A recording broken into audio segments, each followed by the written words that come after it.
Hello मेरे दोस्तों, स्वागत है आप सभी का आपके अपने YouTube channel SS study material पर। और आज हम लोग बात करेंगे बीबीएमके यूनिवर्सिटी का ज्योग्राफी मेजर 2 का बहुत ही इंपॉर्टेंट क्वेश्चन को। ठीक है, जो आपका सेमेस्टर 2 का क्वेश्चन है। सेमेस्टर 2 का एग्जाम अभी 19 तारीख से होने वाला था, लेकिन वो अब टल गया है और आगे बढ़ गया है, 11 नवंबर से होगा। ठीक है, तो इसके बारे में कई सारा वीडियो बना हुआ है। तो अब जो डेट बढ़ गया तो आपको तैयारी करने का समय भी मिल गया। ठीक है, तो इसी में हम लोग अभी ज्योग्राफी का तैयारी कर रहे हैं। ज्योग्राफी के क्वेश्चन को हम लोग पढ़ रहे हैं। ठीक है, अगर आप लोग चैनल पर नए आए तो चैनल को सब्सक्राइब कर लीजिए और वीडियो अच्छा लगे तो वीडियो को लाइक कीजिएगा और अपने दोस्तों तक भी अपनी ये वीडियो को जो है शेयर कीजिए, ज़्यादा से ज़्यादा शेयर कीजिए ताकि वे लोग भी अच्छे से तैयारी कर सके। ठीक है, तो क्वेश्चन क्या है हम लोग समझेंगे। लिखा है कि लवणता क्या है, लवणता को प्रभावित करने वाले कौन कौन से कारक है। क्या पूछा जा रहा है कि लवणता क्या है। सबसे पहले हम लोग को लवणता के बारे में बताना है, फिर पूछा जा रहा है कि लवणता को प्रभावित करने वाले कौन कौन से कारण हैं। अब लवणता को जो प्रभावित करने वाले कारण है उसको पढ़ेंगे। उसके बाद लिखा है कि महासागरों में लवणता के क्षैतिज वितरण का वर्णन कीजिए। फिर है महासागरों में जो लवणता के क्षैतिज वितरण है उसका वर्णन करें। ठीक है, तो ये आपका क्वेश्चन हो गया। समझते हैं कि इसको लिखना कैसे। चैनल को आप लोग सब्सक्राइब करना ना भूलें, चैनल को सब्सक्राइब कर लें और अपने दोस्तों तक इस वीडियो को ज़्यादा से ज़्यादा शेयर करें। ठीक है, आइए क्वेश्चन आंसर को समझते हैं। लिखा है कि महासागरों एवं समुद्रों का जल खारा होता है। महासागरीय जल में अनेक प्रकार के खनिज लवण घुले रहते हैं।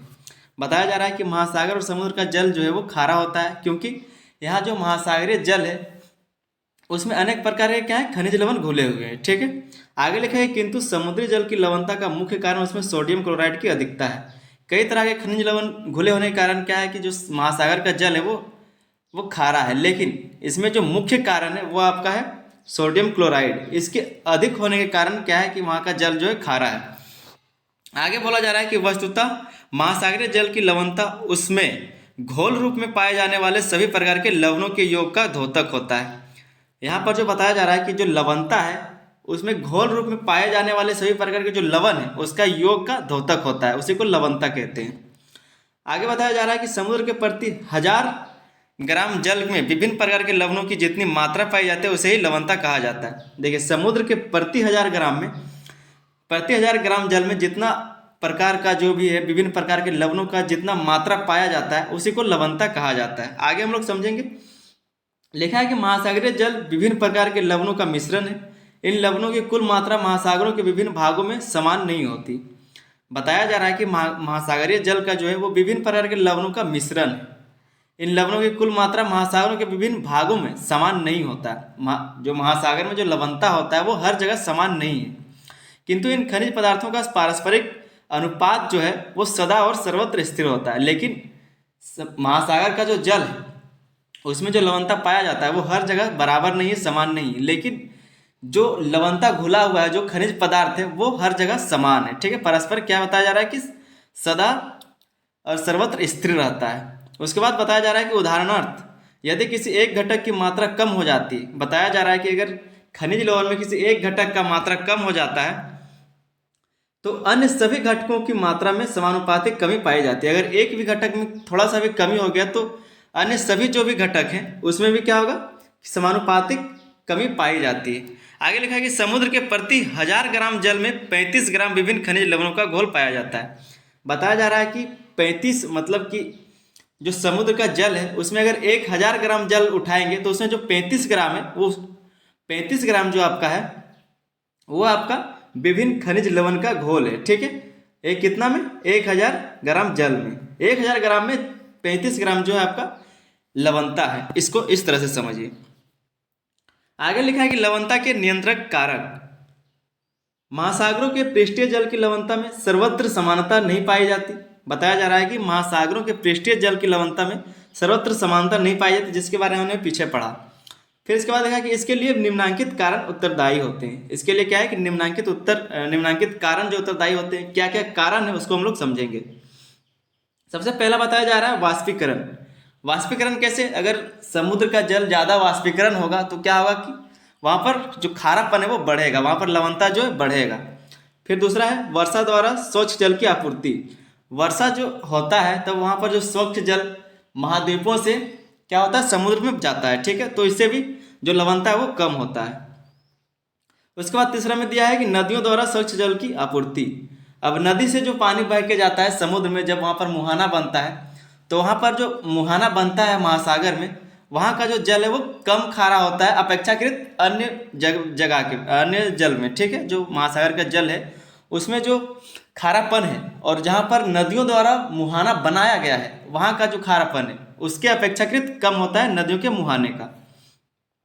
चौथा है आपका प्रचलित पवन। पवन के कारण क्या होगा कि वहाँ जहाँ पर व्यापारिक पवनें चलती है, पशु पवनें चलती है, वहाँ पर वर्षा होता है तो लवणता कम होता है। तो इस तरह से भी प्रचलित पवन भी इसके लिए जिम्मेदार है, ठीक है। पांचवा नंबर पर क्या है, महासागरीय जल की गतियाँ। अब महासागर जल के गति के कारण भी लवणता ज़्यादा और कम होता है। समझेंगे हम लोग सबको विस्तार से क्या क्या लिखा है। सबसे पहले हम लोग समझेंगे वाष्पीकरण को, ठीक है। बताया जा रहा है कि वाष्पीकरण जितना ही अधिक होगा लवणता की मात्रा में उतनी ही अधिक वृद्धि होगी। वही बोला जा रहा है कि अगर वाष्पीकरण ज़्यादा होगा तो लवणता का जो मात्रा है उसमें वृद्धि होगा, ठीक है। आगे है कि विषुवत रेखा के निकट वर्ष भर तापमान ऊंचा रहने के बावजूद वायुमंडल की सापेक्ष आर्द्रता अधिक होने तथा बादलों की अधिकता के कारण वाष्पीकरण की दर मंद पड़ जाती है। क्या बताया जा रहा है कि जो विषुवत रेखा है उसके निकट वर्ष भर क्या होता है, तापमान ऊंचा रहता है, लेकिन उसके बावजूद वायुमंडल के सापेक्ष आर्द्रता अधिक होने तथा बादलों की अधिकता के कारण वहां पर जब बादल अधिक होता है जिसके कारण क्या है कि वाष्पीकरण जो है कम हो जाता है, मंद पड़ जाती है, ठीक है। किंतु कर्क और मकर रेखाओं के निकट वायु के अवतलन के कारण प्रतिचक्रवातीय दशाएं पाई जाती है। बताया जा रहा है कि किंतु कर्क और मकर रेखाओं के निकट वायु के अवतलन के कारण प्रतिचक्रवातीय दशाएं पाई जाती है। यहाँ का वायुमंडल अवतलन क्रिया के कारण शुष्क होता है। यहाँ का जो वायुमंडल है वो अवतलन क्रिया के कारण शुष्क होता है तथा आकाश मेघ रहित होता है। इसलिए भूमध्य रेखीय क्षेत्रों में लवणता कम तथा अयनवर्ती क्षेत्रों में अधिक होती है। ये सब जो क्रिया हो रहा है इससे क्या होता है कि यहाँ पर जो भूमध्य रेखीय क्षेत्र है वहाँ पर लवणता कम होता है और जो अयनवर्ती क्षेत्र है वहाँ पर अधिक पाया जाता है। आगे बताया जा रहा है कि वाष्पन क्रिया को प्रभावित करने वाले कारकों में पवन का वेग, सापेक्ष आर्द्रता, मेघाच्छादन तथा तापमान विशेष महत्वपूर्ण है, ठीक है। क्या बताया जा रहा है कि वाष्पन क्रिया को प्रभावित करने वाले कारकों में से पवन का वेग, सापेक्ष आर्द्रता, मेघाच्छादन तथा तापमान विशेष महत्वपूर्ण भूमिका निभाता है, ठीक है। आगे समझेंगे। आगे दूसरा नंबर पर दिया हुआ है वर्षा द्वारा स्वच्छ जल की आपूर्ति। समझते हैं क्या लिखा है कि लवणता में अंतर लाने वाला यह अन्य महत्वपूर्ण कारक है। ये जो वर्षा द्वारा स्वच्छ जल की आपूर्ति होती है ये लवणता में अंतर लाने के लिए एक अन्य महत्वपूर्ण कारक है, ठीक है। लिखा है कि भूमध्य रेखीय क्षेत्रों में तापमान वर्ष भर ऊंचा रहने के बावजूद वहां होने वाली भारी वर्षा के कारण महासागरों के सतही जल में जाते पानी के मिश्रण के कारण लवणता अपेक्षाकृत कम पाई जाती है। भूमध्य रेखीय क्षेत्र है वहाँ पर तापमान जो वर्ष भर ऊंचा रहता है, उसके बावजूद क्या है कि वहाँ पर भारी वर्षा के कारण जो महासागरों का सतही जल है वहाँ पर पानी जाते रहता है, पानी का मिश्रण होते रहता है, जिसके कारण क्या है कि लवणता जो है अपेक्षाकृत कम होता है, ठीक है। क्यों? क्योंकि वहाँ पर वर्षा ज़्यादा होती है। आगे लिखा है कि इस पेटी के दोनों ओर उपोष्ण कटिबंधीय उच्च वायुदाब की पेटियाँ स्थित है। यहाँ पर आप देखेंगे कि जब 35 डिग्री के ऊपर आप जाएंगे, 35 डिग्री के ऊपर उत्तर, 35 डिग्री के ऊपर नीचे दक्षिण में, दक्षिणी गोलार्ध हो या फिर उत्तरी गोलार्ध हो, ये आप उत्तरी गोलार्ध चले जाइए या फिर दक्षिणी गोलार्ध चले जाइए 35 डिग्री के बाहर, ठीक है। वहां पर क्या उपोष्ण कटिबंधीय पाया जाता है, ठीक है, उपोष्ण वायुदाब की पेटियां पाई जाती है। उसके बाद लिखा है कि पुनः ध्रुवीय अथवा उपध्रुवीय क्षेत्रों में बर्फ के हिमनद के रूप में पिघलकर महासागरों में मिलती है, तब इस प्रकार स्वच्छ जल के मिश्रण से वहां पर लवणता कम हो जाती है। अब 35 डिग्री के ऊपर जब ध्रुवों की तरफ जाएंगे तो वहां पर क्या होगा कि जो हिमनद है, जो बर्फ से बना हुआ है नदी जो है, वहां से पानी जो है बहता है, बर्फ से पानी निकलता है और जाके कहाँ मिलता है, महासागर में। तो जिससे पानी का मिश्रण होता है, महासागर जल का और मीठा जल का मिश्रण होता है, जिससे लवणता कम हो जाता है, ठीक है। तो ये भी एक कारण था। आगे समझते हैं। तीसरा क्या लिखा है कि नदियों द्वारा स्वच्छ जल की आपूर्ति।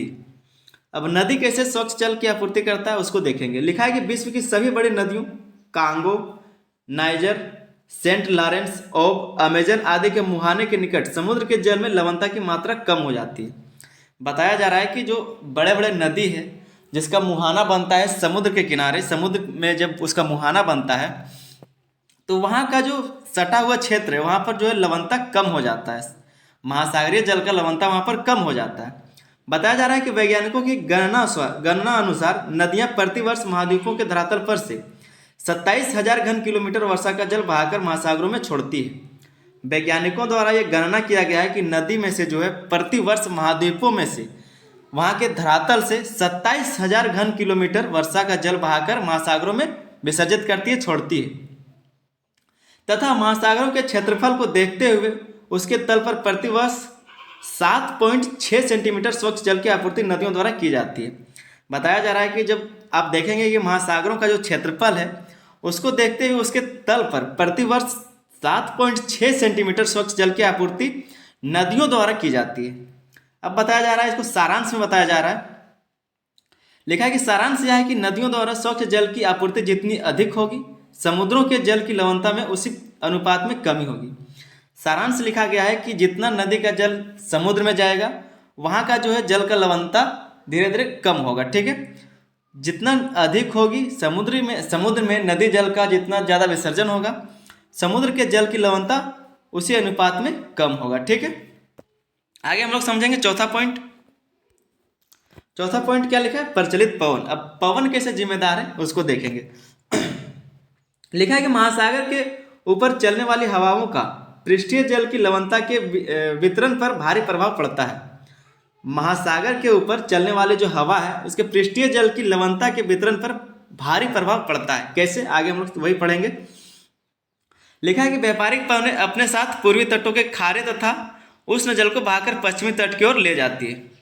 आप लोग देखेंगे, अगर आप लोग पढ़े हैं तो आपको पता चलेगा कि यहाँ पर आपका 0 डिग्री लाइन है और यहाँ से आप 35 डिग्री समझ लीजिए, 35 डिग्री नीचे समझ लीजिए। ठीक है, दक्षिण और उत्तर। तो यहाँ पर जो है व्यापारिक पवनें ऐसे चलती है। ठीक है, ऐसे ऐसे ऐसे, और इधर से जब चलती है दक्षिण की ओर से तो ऐसे, इस तरह से, इस तरह से, इस तरह से।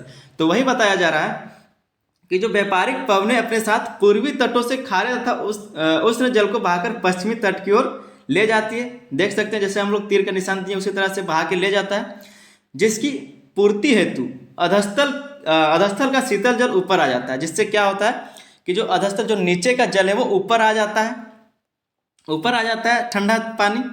इसी प्रकार पछुआ हवाओं के पेटी में चलने वाली सनातनी हवाएं महासागरों के पश्चिमी तट के पूर्वी तट की ओर समुद्र का जल बहाकर ले जाती है। अब ये जो पछुआ हवा है, पछुआ हवा कहाँ से चलता है? पछुआ हवा चलता है 35 डिग्री से 65 डिग्री के ऊपर से। ठीक है, ये आपका व्यापारिक पवन हो गया 35 डिग्री तक, और इसके बाद जो है आपका 35 डिग्री से 65 डिग्री तक आपका पछुआ पवन चलेगा। ठीक है, तो ये आपको याद रखना है। क्या बताया जा रहा है कि जो पछुआ हवा है वो जो है वो किसमें चलता है? पश्चिमी तट के पूर्वी तट की ओर समुद्र का जल बहाकर ले जाती है, जिससे लवणता में अंतर उत्पन्न हो जाता है। जिससे क्या होता है कि लवणता में अंतर उत्पन्न हो जाता है। इस प्रकार समुद्रों में चलने वाली हवाओं का लवणता के वितरण पर प्रत्यक्ष अथवा अप्रत्यक्ष प्रभाव पड़ता है। इसी प्रकार बताया जा रहा है कि जो समुद्र में पवन जो चलता है, जो हवाएं चलती है, इसके कारण जो डायरेक्ट या फिर इनडायरेक्ट लवणता में इसका प्रभाव पड़ता है। ठीक है, आगे समझते हैं पांचवा पॉइंट क्या है। आगे पांचवा पॉइंट लिखा है महासागरीय जल की गतियां। महासागरीय जल की विभिन्न गतियों में समुद्री लहरें। क्या बताया जा रहा है कि महासागरीय जल की विभिन्न गतियों में समुद्री लहरें, ज्वारीय तरंगें तथा उष्ण एवं शीतल धाराएं सम्मिलित हैं। समुद्र का जल कभी भी बिल्कुल शांत नहीं रहता, उसमें ज्वार भाटा के कारण निरंतर तरंगें उठती और गिरती रहती है। ज्वार भाटा क्या होता है? ये गुरुत्वाकर्षण के कारण होता है। ठीक है, इसके लिए अगर आप लोग कमेंट करेंगे तो अलग से वीडियो बना देंगे। इतना समझ लीजिए कि ज्वार भाटा के कारण जो है समुद्र का जल स्थिर नहीं रहता है। ठीक है, वही लिखा है कि उठती और गिरती रहती है। इन गतियों के कारण पृष्ठीय जल का नीचे के जल से मिश्रण होता रहता है, जिससे महासागरीय जल के ऊपरी भाग में एक रूपता बनी रहती है।